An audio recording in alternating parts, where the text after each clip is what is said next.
Hello दोस्तों, मेरा नाम जयप्रकाश शर्मा है। आत्रेय ब्रदर्स चैनल में आपका हार्दिक स्वागत है।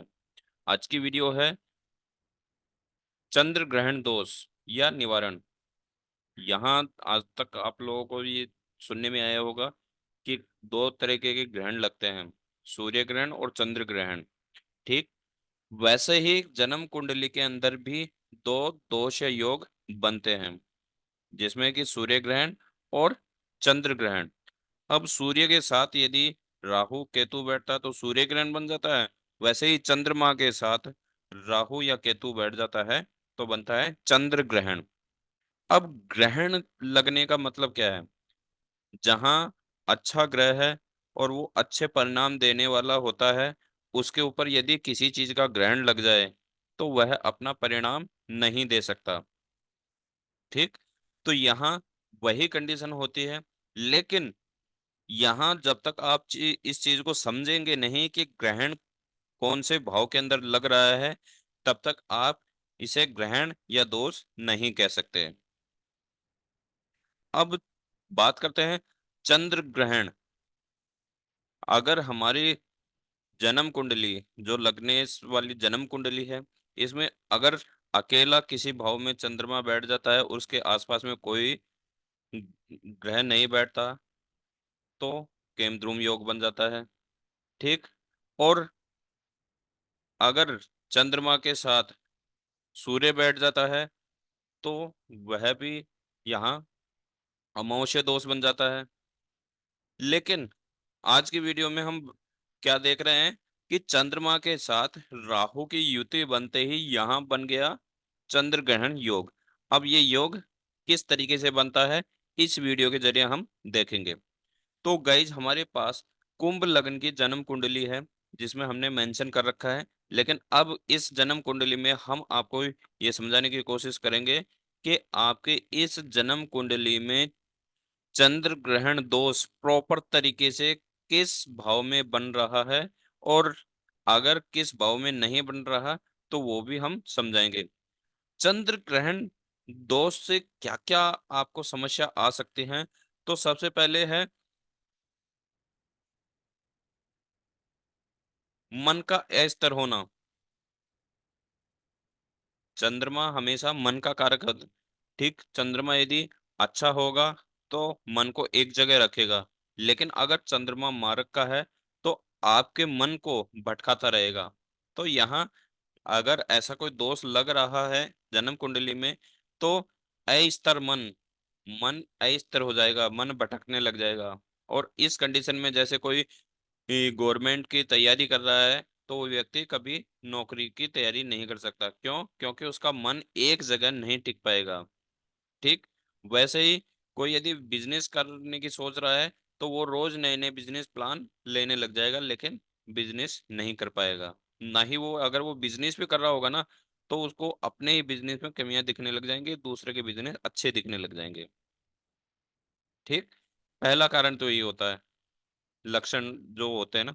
दूसरा लक्षण होता है कि या तो माँ का स्वास्थ्य खराब रहेगा, या माँ के साथ आपकी खटपट बनती रहेगी। कभी माँ से नाराजगी रहेगी, कभी प्रेम रहेगा। इस तरीके से आपका लक्षण दिखते रहेंगे। फिर बात करते हैं उस व्यक्ति को जिसके यह ग्रहण लगा हुआ है, यह दोष लगा हुआ है, उसको भय, उसे किसी न किसी चीज का डर जरूर रहेगा। भले वो बिजनेस का हो या नौकरी का हो या किसी अन्य अदर कोई भी काम का हो, लेकिन उसे हमेशा किसी न किसी चीज का डर जरूर रहेगा। ठीक, ऐसे व्यक्ति का आत्मविश्वास टूटा हुआ रहता है। वो आत्मविश्वास नहीं बना सकते, कॉन्फिडेंस नहीं होता ऐसे व्यक्ति के अंदर। ठीक, और लास्ट में ऐसे व्यक्ति का स्वास्थ्य, जिसके चंद्र ग्रहण दोष या योग बना हुआ है, उसके स्वास्थ्य से संबंधित भी हमेशा दिक्कत ही रहेंगी। क्योंकि जहां मन विचलित रहा, मन बीमार रहा, वहां पूरा शरीर बीमार रहता है। ठीक, तो ये चीजें क्या होती है कि इस ग्रहण के लक्षण दिखने लग जाते हैं। और अगर किसी व्यक्ति के ये सारे लक्षण दिख रहे हैं तो 100% उसके लगन कुंडली में आप देखेंगे तो चंद्र ग्रहण प्रॉपर तरीके से लगा हुआ मिलेगा। लेकिन ये तभी लागू होता है जब उन ग्रहों की दशा अंतर्दशा आती है तभी। ऐसा नहीं है कि पूरी जिंदगी भर रहता है, नहीं। जब जब उनकी दशा अंतर्दशा आएगी तब तब यह सिम्टम्स व्यक्ति के अंदर दिखने लग जाते हैं। अब बात करते हैं कि जो हमारे सामने लग्न कुंडली है, उस लग्न कुंडली के अंदर कौन कौन से भाव के अंदर ग्रहण लग रहा है और कौन कौन से भाव के अंदर ग्रहण नहीं लग रहा। तो सबसे पहले बात करते हैं कि जो 11 नंबर राशि कुंभ राशि है, कुंभ राशि का अंदर अगर हम चंद्रमा की बात करते हैं तो चंद्रमा इस लगन कुंडली में मारक होते हैं। क्यों? क्योंकि वह चौथे भाव के छठे भाव के अंदर बैठे हैं, गलत त्रिक भाव के अंदर बैठे हैं, त्रिक भाव में बैठे होने के कारण यह और शत्रु, इनका लग्नेश कौन है? शत्रु है।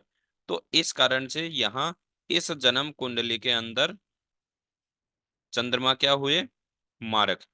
तो यहाँ अब सबसे पहले हम बात करते हैं कि पहले भाव के अंदर अगर चंद्रमा और राहु की युति बनी हुई है तो इस कंडीशन में क्या चंद्र ग्रहण दोष बनता है या नहीं बनता, तो हम इस वीडियो के जरिए देखते हैं।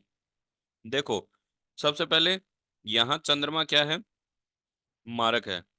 और राहु, राहु का हमेशा एक चीज देखना, राहु हमेशा मित्र ग्रह के साथ हमेशा योग कारक होता है और शत्रु ग्रह के साथ हमेशा मारक होता है। ठीक। अब यहाँ हम राहु का देखते हैं। तो राहु 11 नंबर राशि का स्वामी कौन है? शनिदेव। तो शनिदेव के साथ यदि राहु की युति हो रही है, यानी शनिदेव के साथ राहु, शनिदेव के घर में राहु देव बैठे हैं, तो यहाँ राहु देव अच्छे परिणाम देने वाले हैं, योग कारक हैं। लेकिन चंद्रमा इस जन्म कुंडली में क्या है? मारक है। इस भाव के अंदर मारक है, तो चंद्रमा यहाँ गलत परिणाम देंगे। तो ऐसे व्यक्ति को हमेशा इस भाव में यदि दिख रहा है तो चंद्रमा का दान, बीज मंत्र से चंद्रमा का शांति करनी है। और चंद्रमा से रिलेटिव जो जो चीजें आप दान कर सकते हो या शिव जी की पूजा कर सकते हो, तो इससे क्या है कि जो ग्रहण है वो दोष हट जाता है। ठीक। उसके बाद बात करते हैं नेक्स्ट भाव। सेकंड भाव के अंदर 12 नंबर राशि बैठी है, दूसरे भाव के अंदर 12 नंबर राशि बैठी है। और 12 नंबर राशि, 12 नंबर राशि में चंद्रमा तो मार्ग के हैं ही। ठीक। लेकिन यहाँ राहु की हम कैलकुलेशन देखते हैं तो राहु 12 नंबर राशि मीन राशि के स्वामी कौन है? गुरुदेव। गुरुदेव की राशि, गुरु के साथ राहु बैठ रहे हैं गुरु की राशि में। तो यहाँ शत्रु राशि में गुरु राहु बैठने के कारण यहाँ राहु भी गलत परिणाम देंगे। तो यहाँ मेन चीज समझने की है, यहाँ प्रॉपर तरीके से चंद्र ग्रहण दोष या योग बनता है जब जब भी इस घर वाले व्यक्ति के, जिसके इस भाव में चंद्रमा और राहु की युति बनी हुई है, उस व्यक्ति को जब जब भी चंद्रमा और राहु की दशा अंतर्दशा आएगी तब तक उसका मन स्थिर हो जाएगा, माँ का स्वास्थ्य बिगड़ेगा या माँ से खटपट होती रहेगी, भय हमेशा डरता रहेगा, आत्मविश्वास पूरी तरह खत्म हो जाता है और स्वास्थ्य खुद भी बीमार रहता है, भले वो मानसिक बीमार हो या शारीरिक बीमार हो। ठीक। लेकिन ये स्वास्थ्य बीमारियां, स्वास्थ्य से संबंधी भी परेशान करेगा। ठीक। उसके बाद बात करते हैं एक नंबर राशि, तीसरे नंबर भाव के अंदर मेष राशि बैठी है। ठीक। अब मेष राशि में चंद्रमा तो यहाँ मार्क के हैं। ठीक। अब यहाँ बात करते हैं मेष राशि में राहु भी बैठ गए, लेकिन यहाँ एक फॉर्मूला काम कर रहा है और वो फॉर्मूला है कि अगर राहु, नीचे लिखा हुआ पढ़ो, राहु हमेशा तीसरे और 12वें भाव में अच्छे परिणाम देते हैं, भले वो मार्क के घर में बैठे हों, मार्क राशि वाले मार्क के साथ बैठे हों, लेकिन वो अच्छे परिणाम देंगे क्योंकि एक तरह से इन दो ग्रहों पे इनका अधिकार होता है अच्छे परिणाम देने का। ठीक। तो यहाँ मेष राशि का स्वामी मंगल है। मंगल और राहु के बीच में मित्रता नहीं है, लेकिन तीसरा घर और 11 नंबर घर इनका स्वयं होने के कारण, इनका हम बोल सकते हैं, इनका होने के कारण यहाँ राहु देव अच्छे परिणाम देंगे। ठीक। तो यहाँ सिर्फ आपको, जब इस भाव में अगर आपके चंद्रमा और राहु की युति बनी हुई है, तो ऐसी कंडीशन में आपको सिर्फ चंद्रमा की शांति करनी है। चंद्रमा के बीज मंत्र या चंद्रमा के दान से चंद्रमा की शांति करनी है। ठीक। डिग्री हमेशा याद रखना, डिग्री यदि कम ज्यादा है, अगर जैसे चंद्रमा की डिग्री कमजोर है और फिर भी आप दान कर रहे हो, तो आप गलत कर रहे हो। क्योंकि जब डिग्री, चंद्रमा के पास पावर ही नहीं है, तो वो कहाँ से गलत परिणाम देंगे। ठीक। तो यहाँ इस चीज का जरूर ध्यान रखना। उसके बाद बात करते हैं चौथे नंबर भाव के अंदर। चौथे नंबर भाव के अंदर 2 नंबर राशि बैठी है, वृष राशि। और वृष राशि का स्वामी कौन है? शुक्राचार्य, शुक्र राशि, शुक्रदेव। ठीक। अब यहाँ मेन चीज समझने की है। पहली चीज, यहाँ चंद्रमा उच्च के हैं। वृष राशि के अंदर चंद्रमा हमेशा उच्च के होते हैं। चंद्रमा अच्छे रिजल्ट देंगे। राहु भी यहाँ उच्च के हैं, तो ये राहु भी यहाँ अच्छे परिणाम देंगे।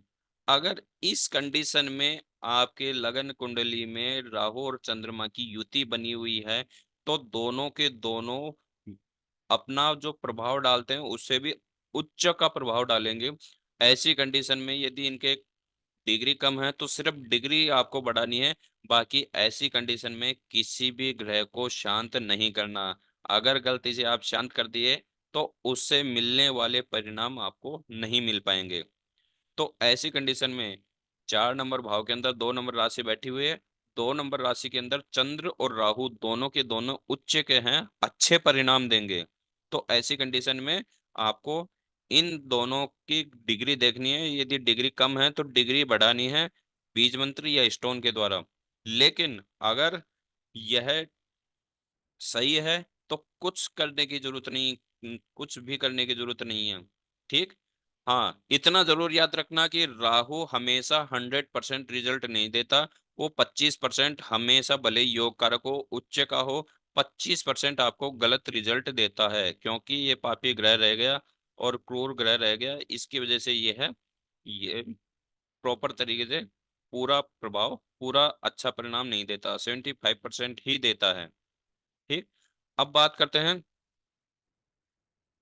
5वें नंबर भाव के अंदर 3 नंबर राशि बैठी है, मिथुन राशि। मिथुन राशि का स्वामी कौन है? बुध देव।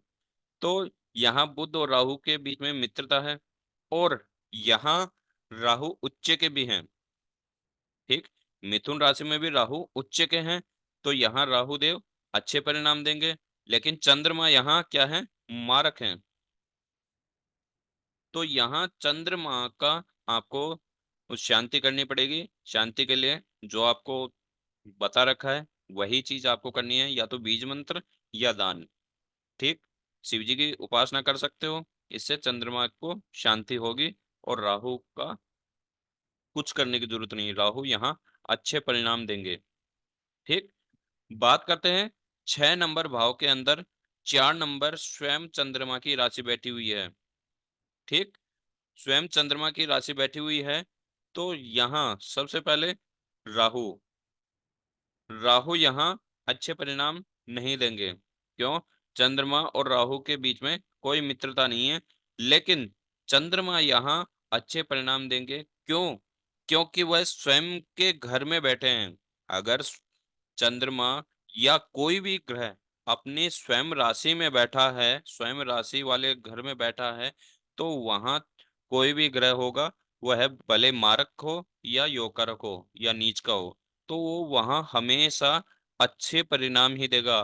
कोई भी अपने घर को खराब नहीं करना चाहता। तो यहाँ चंद्रमा अच्छे परिणाम देने की कोशिश करेंगे। प्रॉपर तरीके से नहीं दे पाएंगे, लेकिन इस घर को गलत नहीं होने देंगे। तो यहाँ सिर्फ आपको राहु की शांति करनी है। राहु की शांति के लिए राहु के बीज मंत्र का जाप कर सकते हैं, अथवा राहु के जो जो वस्तुओं का दान होता है, उन वस्तुओं का दान कर सकते हैं। ठीक। उसके बाद बात करते हैं नेक्स्ट 5 नंबर में। यहाँ क्या है, 5 नंबर, 7 नंबर भाव के अंदर 5 नंबर राशि बैठी है सिंह राशि। सिंह राशि का स्वामी कौन है, सूर्य। ठीक। यहाँ चंद्रदेव मारक के हैं। ठीक। अब यहाँ राहु की और इस राशि का देखते हैं कि दोनों में मित्रता है या नहीं। 5 नंबर राशि सिंह राशि, सिंह राशि का स्वामी कौन है, सूर्यदेव। सूर्यदेव और राहुदेव दोनों के बीच में कोई मित्रता नहीं है, तो राहुदेव भी यहाँ अच्छे परिणाम नहीं देंगे। ठीक। भले वो अच्छे भाव में बैठे हैं, लेकिन इनका जो जिस राशि में बैठे हैं उस राशि का जो स्वामी है सूर्यदेव, सूर्यदेव और राहु दोनों के बीच में कोई मित्रता नहीं है। तो यहाँ पे भी प्रॉपर तरीके से क्या बनता है, चंद्र ग्रहण दोष। तो यहाँ पे भी आप चंद्र ग्रहण दोष, दोनों ग्रहों को शांत करना होगा, दोनों ग्रहों के बीज मंत्रों और दान करना चाहिए। ठीक। ऐसी कंडीशन में जब जब भी इनकी दशांतर दशा आएगी, हमेशा अच्छे परिणाम नहीं मिलेंगे। ठीक। उसके बाद बात करते हैं 6 नंबर राशि। 8 नंबर भाव के अंदर 6 नंबर राशि कन्या राशि बैठी है। ठीक। कन्या राशि बैठने के कारण यहाँ राहु देव त्रिक भाव में बैठे हैं, तो राहु देव यहाँ सही परिणाम नहीं देंगे। ठीक। चंद्रमा यहाँ मारक है, तो चंद्रमा तो देंगे ही नहीं। तो यहाँ इस कंडीशन में राहु और चंद्रमा दोनों को शांत करना है। शांत करने के लिए सेम वही कंडीशन, बीज मंत्र या दान। अब बात करते हैं 7 नंबर भाव। 7 नंबर भाव कौन सा है, सॉरी, 9 नंबर भाव। 9 नंबर भाव के अंदर 7 नंबर राशि बैठी है तुला राशि। तुला राशि के अंदर चंद्रमा तो मारक के हैं। ठीक। चंद्रमा मारक के हैं, तो चंद्रमा तो यहाँ अच्छे परिणाम नहीं दे पाएंगे।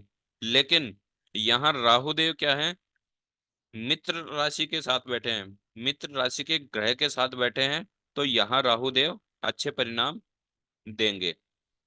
ठीक। अब यहाँ नेक्स्ट 8 नंबर राशि 10 नंबर भाव के अंदर बैठी है।